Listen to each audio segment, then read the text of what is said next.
저는 한국 방문이 처음이었고, 그때는 저는 그들의 문화적 자부심을 이해하지 못했습니다. 하지만 이제 저는 그것이 단순한 민족주의가 그들의 정체성을 되찾는 과정이었음을 알게 되었어요. 한국의 이런 마음들이 정체성의 복원을 위한 것이었다고 말하는 영국 기자가 있습니다. 그녀는 한국에서 무슨 일을 겪었길래 이런 생각을 가지게 된 걸까요? 저는 BBC의 아시아 특파원 엠마 윈터스입니다. 제가 처음 한국을 취재하게 된 건 지난해 옥스포드 대학교에서 열린 동아시아 문화의 역사적 고찰이라는 강연 때문이었어요. 그날 강연장에는 국제 기자들과 학자들이 가득했습니다. 중국 베이징 대학의 왕 교수가 발표 중 한국은 중국 문화에 열등한 모방국에 불과하다라는 말을 꺼냈고, 그 말을 들은 저는 의아했어요. 단호하게 얘기하던 그 주장에 대한 근거가 빈약해 보였기 때문입니다. 교수님, 그 주장에 객관적 증거가 있으신가요? 저의 질문에 왕 교수는 잠시 당황하더니 미소를 지었습니다. 증거요? 역사가 증거입니다. 한국은 중국의 변방국가였고 모든 문화적 요소는 중국에서 전파된 것이죠. 그 자리에는 한국인 학자도 있었지만 영어로 반박하기에는 역부족인 듯 제대로 반박하지 못하더라고요. 저는 의문을 가진 채 그날 집으로 돌아와 저희 아버지가 남긴 한국전쟁 의무병 시절의 일기를 찾아봤습니다. 아버지의 일기에는 이렇게 써져 있었어요. 한국이라는 나라는 폐허가 되었고 모든 게 다 죽어 보이지만 유일하게 살아있는 것은 한국 사람들의 눈빛이다. 그들은 자신들의 문화와 정체성을 잃지 않으려 노력한다. 저는 그 일기를 읽고 한국에 대해 생각해보기 시작했습니다. 다음 날 BBC 본사에 한국 특집 다큐멘터리를 기획했습니다. 제목은 뭐든 국산화해버리는 이상한 나라로 정했습니다. 편집장은 이게 무슨 제목이고 내용이냐며 처음엔 의아해했지만 제가 준비한 자료를 보고 동의했어요. 저는 즉시 서울지국에 연락해 현지 프로듀서를 섭외했습니다. 그렇게 저는 한국으로 바로 출장을 가게 되었죠. 한국에 도착했을 때 중국을 모방했다는 나라치고 굉장히 첨단 시설과 깨끗한 모습에 놀랐습니다. 저는 한국에 도착하자마자 미리 약속한 한국인 프로듀서 김지원과 만났습니다. 지원은 BBC 서울지국에서 일하다 독립하여 자신의 다큐멘터리 제작사를 운영하는 35세 PD였어요. 서울로 향하는 차 안에서 그녀는 저에게 물었어요. 왜 한국을 취재하시려는 거예요? 특히 뭐든 국산화해버리는 이상한 나라라는 제목이 궁금해요. 저는 그녀의 질문에 솔직하게 대답했습니다. 제가 들은 바로는 사실 확인이 안 된 주장들이 너무 많은 것 같아서요. 서구 언론과 중국 학자들이 한국에 대해 내리까는 듯한 이야기를 하는 것을 보고 진실을 알고 싶어졌거든요. 서울 시내로 들어서면서 현대적인 건물들과 고구이 공존하는 풍경을 바라보니 이 나라의 과거의 현재가 어떻게 공존하고 있는지 궁금해졌어요. 한국은 제가 생각했던 것보다 훨씬 복잡하고 첨단화된 나라였어요. 고층 빌딩 사이로 보이는 경복궁의 모습은 마치 시간의 두 층이 교차하는 것 같았습니다. 도시는 활기가 넘쳤고 사람들은 바쁘게 움직였어요. 제 시선이 닿는 곳마다 전통과 현대가 조화롭게 어우러져 있었죠. 저는 그런 모습만 보고도 한국이라는 나라에 매료되고 있었습니다. 이런 한국의 모습을 보니 아버지가 일기에 적었던 한국인들의 강인함을 직접 눈으로 확인하고 싶어졌어요. 옥스포드에서 들었던 왕 교수의 주장이 과연 사실인지 아니면 혼자만의 편견인지 직접 검증해보고 싶었습니다. 저는 노트북을 열고 처음 봤을 때부터의 한국의 인상을 기록하기 시작했어요. 이것은 단순한 문화 탐방이 아닌 한민족의 정체성을 이해하는 여정의 시작이었습니다. 다음 날 아침, 저희는 이른 시간부터 서울에서 포항으로 가는 KTX에 몸을 실었습니다. 목적지는 포항제철소. 지원은 그녀의 친척 어른인 김진석 씨를 소개해주기로 했어요. 진석은 포항제철소 1세대 노동자였고 지금은 은퇴를 했다고 했습니다. 창밖으로 보이는 한국의 시골 풍경을 보면서 이 나라가 불과 70년 전에만 해도 폐허였다는 사실이 믿기지 않았어요. 지금의 정돈된 농촌 마을과 산업단지들을 보니 그 이야기와는 전혀 다른 세계 같았습니다. 한국에 이렇게 빠른 변화가 어떻게 가능했는지가 궁금해졌어요. 한국은 왜 이렇게 빠르게 발전할 수 있었던 건가요? 저는 지원에게 물었고, 지원은 잠시 깊게 생각을 하더니 대답했습니다. 한국 사람들에겐 다른 선택지가 없었고, 가진 것이라곤 절박함 하나뿐이었어요. 가난에서 벗어나기 위해서 모든 것을 걸었던 거예요. 그녀의 말에 고개를 끄덕이고 창 밖을 바라보았습니다. 전쟁의 상처를 딛고 일어선 나라, 그 안에 숨겨진 이야기가 궁금해졌어요. 기차는 그렇게 빠르게 남쪽을 향해 달렸고 저희는 어느새 포항에 도착했습니다. 역 플랫폼에서 우리를 기다리던 진석의 모습이 보였어요. 그는 단정한 차림으로 악수를 하기 위해 손을 먼저 내밀었고 그 손에는 수십 년간의 노동의 흔적인 굳은 살이 그대로 남아 있었어요. 기자 양반, 멀리서 오느라 고생했구려. 우리나라의 이야기를 들으러 왔다니 고맙구만. 나도 우리나라의 이야기를 들려줄 수 있어 영광이요. 진석의 첫 인사는 소박했지만 따뜻했고 그의 말에서 자국에 대한 애정이 묻어났어요. 그는 우리를 포항제철소가 내려다 보이는 작은 언덕으로 안내했고 거대한 제철소 단지가 한눈에 들어왔습니다. 멀리서 보이는 용광로에서는 붉은 불꽃이 솟아오르고 있었죠. 이 제철소가 없었다면 오늘날의 한국도 폐허 그대로였을 겁니다. 진석이 자부심 가득한 목소리로 말했어요. 진석은 자신이 가져온 오래된 가죽 앨범을 펼쳐 저희를 향해 보여줬습니다. 1970년대 초 제철소 건설 현장의 흑백 사진들이었죠. 사람들이 맨손으로 흙을 나르고 쇳물이 쏟아지는 위험한 환경에서 일하는 모습들이었습니다. 사진 속 젊은 진석의 모습에서 굳은 결의가 느껴지는 것 같았어요. 외국 전문가들은 한국이 성공하지 못할 거라고 얘기했습니다. 우리나라는 철광석도 없고 기술도 없고 자본도 없었으니까요. 하지만 그들이 모르는 사실이 하나 있었습니다. 우리에겐 다른 선택지가 없었다는 것을요. 국가가 살아남기 위한 유일한 길이었습니다. 진석의 이야기를 들으며 저는 영국 산업혁명 시기의 기록과 얼마나 유사한지 놀랐습니다. 차이점이 있다면 영국은 200년에 걸쳐 이룬 변화를 한국은 불과 20년 만에 이뤄냈다는 점이었죠.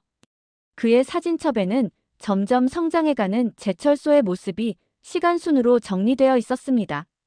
초기에 허름한 건물들이 거대한 산업단지로 변모해가는 과정이 담겨 있었어요. 포항에서의 취재를 마치고 우리는 울산 현대중공업으로 향했습니다. 세계 최대 조선소의 규모에 다시 한번 압도되었어요. 이곳에서도 진석의 동료였던 노동자들을 만났습니다. 70대 노인들의 주름진 얼굴 뒤에는 자부심이 가득했죠.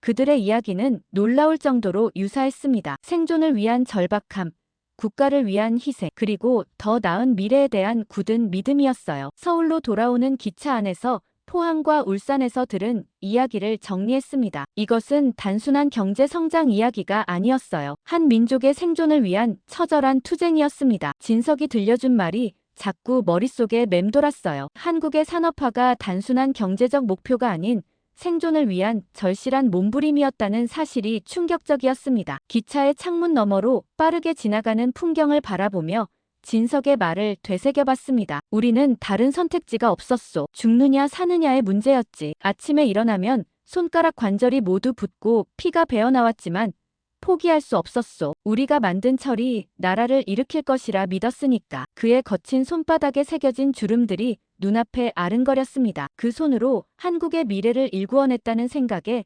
가슴이 뭉클했어요. 지원은 저에게 진석과 같은 세대가 현대 한국의 기반을 만들었다고 설명했습니다. 그들이 자신의 모든 것을 바쳤기에 오늘의 한국이 가능했다고요. 서울에 도착한 다음 날 우리는 삼성 반도체 연구소를 방문했습니다. 현대적인 유리 건물은 포항제철소와는 완전히 다른 분위기였어요. 깨끗한 로비에서 지원의 대학 후배인 김지현을 만났습니다. 29세의 지현은 AI 반도체 연구원으로 일하고 있었어요. 그녀는 우리를 연구소 내부로 안내했습니다. 완벽하게 통제된 환경, 첨단 장비들, 그리고 젊은 연구원들의 열정적인 모습이 인상적이었습니다. 깨끗한 클린룸에서 지연은 자신의 연구에 대해 열정적으로 설명했습니다. 그녀의 눈은 새로운 기술을 이야기할 때마다 빛났어요. 마치 진석의 눈빛과 같았습니다. 세대는 달랐지만 그 열정은 똑같았죠. 지현에게 왜 이렇게 열심히 일하는지 물었을 때 그녀는 간단하게 대답했습니다. 진석 할아버지 세대는 생존을 위해 일했다면 그들은 인정받기 위해 노력한다고요. 세계가 한국을 기술 강국으로 제대로 인정하지 않는다고 느낄 때가 많기 때문이라고 했습니다. 이 말이 제 마음에 깊이 남았습니다. 60대 노동자와 20대 엔지니어의 표정이 이렇게 닮아 있다니 놀라웠어요. 둘 다 자신들의 가치를 증명하려는 욕구가 강했습니다. 연구소를 나오며 저는 한국의 산업 발전이 단절된 과정이 아니라 세대 간 연결된 여정임을 깨달았습니다. 진석의 굳은 살 박힌 손과 지연의 섬세한 손가락이 같은 목표를 향해 움직이고 있었어요. 다음 날 우리는 국립중앙박물관과 국가기록원을 방문했습니다.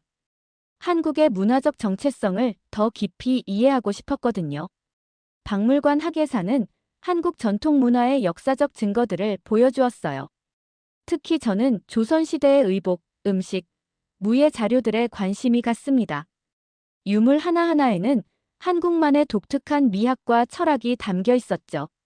학예사는 한복, 김치, 태권도가 모두 오랜 역사를 가진 한국 고유의 문화라고 설명했습니다. 각각의 문화 요소들은 수백 년, 어떤 것은 1000년이 넘는 역사적 연속성을 가지고 있다고 했어요. 제가 왕 교수의 주장에 대해 물었을 때 그녀는 그런 주장은 학문적 근거가 없다고 단호하게 말했습니다. 물론 문화 교류는 있었지만 한국 문화는 독자적인 발전 과정을 거쳤다고요. 문제는 일제강점기와 한국 전쟁을 거치며 많은 문화유산이 훼손되거나 사라질 위기에 처했다는 점이라고 덧붙였습니다. 국가기록원에서는 더 놀라운 발견이 있었습니다. 1950년대 영국군 기록물 중에서 제 아버지가 근무했던 의무대대의 기록을 찾았죠. 그곳에는 전쟁 중에도 한국인들이 문화 보존에 힘썼다는 내용이 담겨 있었습니다. 아버지의 동료가 기록한 문서에 따르면 부산에 임시로 피난한 사람들조차 전통 의례를 지키고 민요를 부르며 정체성을 유지하려 노력했다고 했어요. 기록원 관계자에게 왜 문화 정체성이 한국인들에게 이토록 중요한지 물었습니다. 그는 역사적으로 한국은 강대국들 사이에서 자신의 문화를 지키기 위해 항상 노력해야 했다고 설명했습니다. 문화는 단순한 전통이 아니라 민족의 생존과 직결된 문제였다고요. 이어서 우리는 한류 콘텐츠 제작사를 방문했습니다. K-팝, 드라마, 영화를 통해 한국 문화가 어떻게 세계로 확산되고 있는지 취재했죠. 현대적인 스튜디오에서 젊은 제작자들이 열정적으로 일하는 모습이 인상적이었습니다. 그들은 전통 요소와 현대적 감각을 결합해 독특한 콘텐츠를 만들고 있었어요. 서울로 돌아오는 길에 지원이 오늘 저녁 금융박물관에서 중요한 만남이 있다고 알려주었습니다.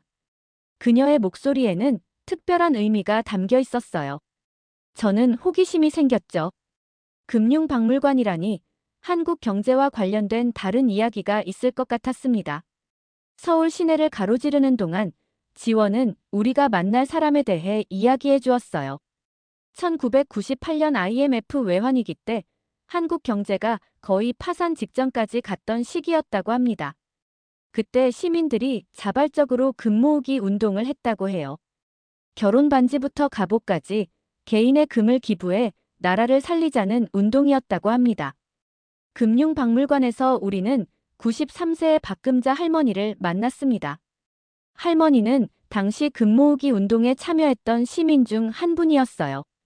깔끔한 한복을 입은 할머니는 또렷한 목소리로 그 시절을 회상하셨습니다. 당시 방송에서 국가가 위기라고 했고 외환 보유고가 바닥나서 국가부도 위기라고 했다면서요. 사람들이 자발적으로 금을 들고 나와 길게 줄을 서서 기다렸다고 했습니다.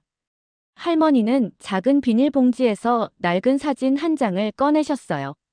그것은 할머니가 금반지를 기증하는 모습을 담은 신문 스크랩이었습니다. 사진 속 할머니는 결연한 표정으로 자신의 결혼 반지를 내밀고 있었어요. 이 반지는 결혼식 때 받은 것인데 나라가 어려울 때 국민이 나서는 건 당연한 일이라고 생각했다고 해요.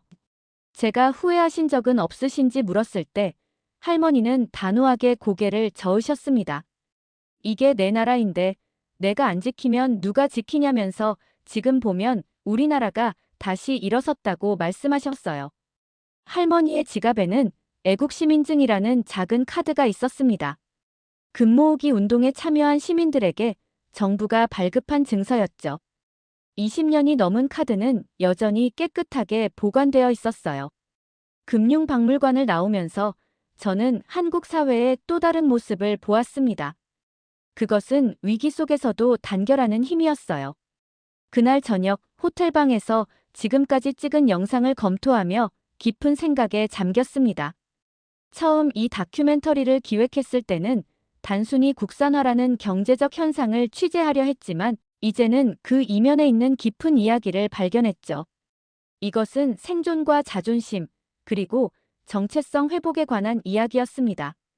창밖으로 서울의 밤 풍경이 펼쳐졌어요. 수많은 빌딩의 불빛들이 마치 별처럼 빛나고 있었습니다. 지원에게 전화를 걸어 내일의 일정에 대해 이야기했습니다. 그녀는 제가 지금까지 보고 느낀 것들에 대해 물었어요. 한국에 대한 첫인상이 많이 바뀌었냐고요.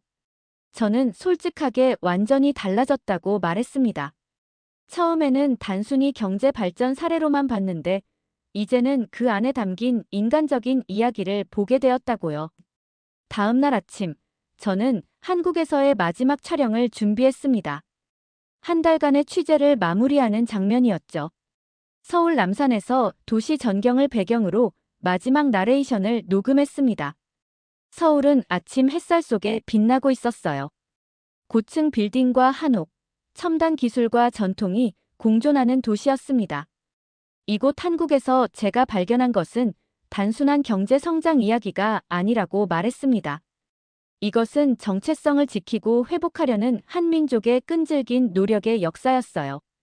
국산화라는 말 뒤에는 생존을 위한 절박함과 존엄을 되찾으려는 의지가 숨어 있었습니다. 나레이션을 마치고 카메라를 끄자 지원이 다가와 제 결론이 무엇인지 물었습니다. 한국의 국산화 이야기를 어떻게 세계에 전하고 싶은지 궁금해했어요. 저는 한국의 국산화가 단순한 경제 전략이 아니라 정체성 회복의 과정이었다고 전하고 싶다고 대답했습니다. 영국으로 돌아온 후 다큐멘터리 편집 작업은 3개월이 걸렸습니다. 마침내 BBC 스페셜 뭐든 국산화해버리는 이상한 나라가 방영되었을 때 저는 긴장했습니다. 과연 시청자들이 어떻게 받아들일까요? 다큐멘터리가 방영된 다음 날 아침, 저는 쏟아지는 반응에 놀랐습니다. 이메일함은 전 세계 시청자들의 메시지로 가득 찼고 BBC 게시판에는 뜨거운 토론이 이어졌어요. 놀랍게도 다큐멘터리는 예상을 뛰어넘는 반향을 일으켰습니다. 특히 아프리카, 동남아시아 등 개발도상국들이 한국 모델에 큰 관심을 보였죠. 한가나 출신 학생은 우리도 한국처럼 할 수 있을지, 그들처럼 우리의 운명을 바꿀 수 있을지 물었습니다. 이런 메시지들이 끊임없이 도착했어요. 한국의 이야기가 비슷한 역사적 아픔을 겪은 다른 나라들에게 영감을 주고 있었습니다. 놀랍게도 옥스포드 대학의 왕 교수도 다큐멘터리를 본 후 추가 연구를 약속하는 메시지를 보내왔습니다. 그는 이제 한국 문화의 독창성과 역사적 가치를 인정했어요. 제 다큐멘터리를 보고 관점을 재고하게 되었으며 한국 문화의 독자성에 대해 더 깊이 연구할 필요가 있다고 말했습니다. BBC 방송이 전 세계로 송출되면서 다큐멘터리 마지막 장면이 많은 사람들의 마음을 움직였습니다. 그것은 제 아버지가 남긴 일기의 마지막 문장을 인용한 것이었죠. 이 민족은 반드시 세계 속에 우뚝 설 것이다. 그리고 그 예언은 현실이 되었습니다. 아버지가 본 폐허의 나라가 세계 10위권의 경제 강국으로 성장했으니까요. 이 다큐멘터리는 제 경력에서 가장 성공적인 작품이 되었습니다. 영국 다큐멘터리 상을 수상했고 여러 국제 영화제에서도 호평을 받았어요. 방송 이후 한국 대사관으로부터 감사 편지도 받았습니다. 그들은 한국에 대한 서구의 시선이 변화하는 데 기여했다며 고마움을 표했어요. 1년이 지난 후 저는 후속 다큐멘터리를 위해 다시 한국을 방문했습니다. 인천공항에 내리자 지난번과는 다른 감정이 밀려왔어요. 이제 이곳은 낯선 취재지가 아니라 제게 특별한 의미가 있는 나라가 되었습니다. 한때 저는 이 나라를 단순히 급격한 경제 성장을 이룬 개발도상국 정도로만 여겼습니다. 심지어 한국 문화의 고유성에 대해서도 의구심을 품었었죠. 그런데 지금은 모든 생각이 뒤바뀌었습니다. 공항에서 저를 맞이한 김지원은 이전보다 더 자신감 넘치는 모습이었죠. 그녀는 지난 1년 동안 국제 다큐멘터리 감독으로 성장해 베를린 영화제에서 수상하기도 했습니다. 지원은 제 다큐멘터리 덕분에 세계가 한국을 다른 시선으로 보기 시작했다고 말했습니다. 함께 삼성연구소를 다시 방문했을 때 김지현의 연구팀은 혁신적인 AI 반도체 기술 특허를 취득해 세계적 주목을 받고 있었습니다. 지현은 자랑스럽게 연구실을 소개하며 그들의 기술이 이제 세계 표준이 되었다고 말했어요. 더 이상 모방이라는 말은 듣지 않게 되었다고 했습니다. 서울 국립현대미술관에서 열린 한국의 정체성 특별 전시회를 찾았습니다. 놀랍게도 그곳에서 진석과 금자 할머니를 우연히 만났어요. 두 분은 박물관 도슨트 자원봉사를 하고 계셨습니다. 진석은 제 얼굴을 보자마자 반갑게 인사했죠. 취재 마지막 날, 저는 아버지가 남긴 한국전쟁 의무병 일기를 번역하여 한국전쟁기념관에 기증했습니다. 기증식에서 목이 메어 말을 잇기 힘들었어요. 처음 이 나라를 찾았을 때 저는 한국이 단지 서구와 일본의 기술을 모방해 빠르게 성장한 나라라고만 생각했습니다. 한국 문화의 고유성에 대해서도 의심했었죠. 하지만 이제 저는 완전히 다른 시각을 갖게 되었습니다. 한국인들에게 국산화란 단순한 경제 용어가 아니라 잃어버린 자아와 존엄을 되찾는 치열한 여정이었음을 깨달았습니다. 그것은 생존을 넘어 정체성을 회복하는 위대한 역사였습니다. 비행기를 타기 전 서울 하늘을 마지막으로 바라보며 제 인생에서 가장 깊은 깨달음을 얻었다는 생각이 들었습니다. 저는 한 나라에 대한 고정관념과 편견이 얼마나 위험한지, 그리고 진실은 항상 표면 아래 깊이 숨어 있다는 것을 배웠습니다. 한국에서의 경험은 저를 더 나은 기자로, 더 나은 인간으로 만들어 주었어요. 옥스포드 강연장에서 왕 교수의 주장을 들었던 그날, 제가 이렇게 깊은 변화를 겪게 될 줄은 상상도 못했습니다. 이제 저는 진정한 한국의 이야기를 세계에 전하는 사명을 가진 사람이 되었습니다. 그것은 생존에서 세계적 인정으로, 모방에서 창조로 나아간 한민족의 놀라운 여정이었습니다. 중국 교수의 말도 안 되는 발표를 듣고 한국을 알아보기 위해 먼 길을 떠나온 엠마의 이야기는 여기까지입니다. 오늘은 사연은 어떠셨나요? 오늘의 사연이 마음에 드셨다면 좋아요 한번 부탁드립니다. 여러분의 좋아요와 구독은 영상을 만드는데 큰 힘이 됩니다. 긴 영상 시청해 주셔서 감사합니다. 오늘도 행복이 넘치는 하루 되세요.